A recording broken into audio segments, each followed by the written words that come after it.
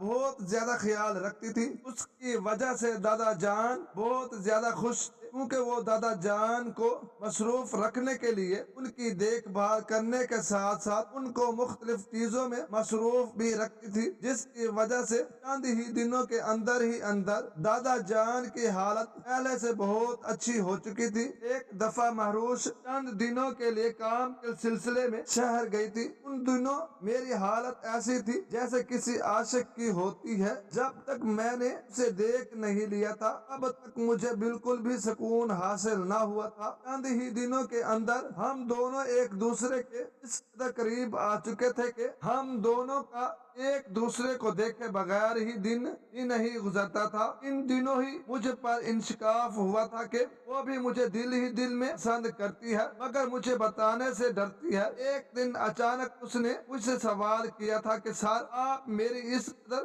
مدد کیوں کر رہے ہیں؟ میں نے اسے حقیقت سے آگاہ کر دیا تھا کہ میں تمہیں پسند کرتا ہوں اور تم سے شادی کرنا چاہتا ہوں۔ اسے مجھ سے اس جواب کی بالکل بھی امید نہ تھی، اس لیے وہ گھبرا کر وہاں سے چلی گئی تھی۔ اس دن کے بعد اس کا مجھ سے سامنا نہ ہو پایا تھا، کیونکہ وہ مجھے دیکھتی ہی جاتی تھی تاکہ میرا اس کے ساتھ سامنا نہ ہو پائے۔ کچھ ہی دنوں کے بعد اچانک ہی دادا جان کے دل میں درد اٹھا تھا، اگرچہ میں انہیں لے کر فوراً ہسپتال پہنچا تھا، لیکن پھر بھی وہ زندہ نہ بچ سکے تھے۔ دادا جان کی موت کے بعد میں بالکل ہی اکیلا ہو گیا تھا۔ جب مہروش نے اس حویلی سے جانے کی بات کی تو میں نے اسے شادی کرنے کے لیے پرپوز کیا تھا۔ کچھ سوچنے کے بعد اس نے میرا پرپوزل کو ایکسپٹ کر لیا تھا۔ اس کا بھی میرے سوا اس دنیا میں کوئی بھی نہیں تھا۔ اسلم خان کی ان دنوں وفات ہو گئی تھی، جن دنوں وہ کچھ دنوں کے لیے شہر گئی تھی، اور اس کی ماں تو کچھ سال پہلے ہی مر چکی تھی۔ شادی سے پہلے ہی میں نے کچھ سوچتے ہوئے اسے حقیقت سے آگاہ کر دیا تھا، تاکہ اگر پھر کبھی اسے کسی اور سے حقیقت معلوم ہو تو وہ مجھ سے بدگمان نہ ہو، اس لیے میں نے اسے شادی سے پہلے ہی حقیقت سے آگاہ کرنا مناسب سمجھا تھا۔ کہا تھا کہ میں تمہارے دادا جان کے حصے کی جائیداد تمہیں واپس دینا چاہتا ہوں، تو اس نے وہ جائیداد لینے سے انکار کر دیا تھا۔ چند ہی دنوں کے بعد ایک سادہ سی تقریب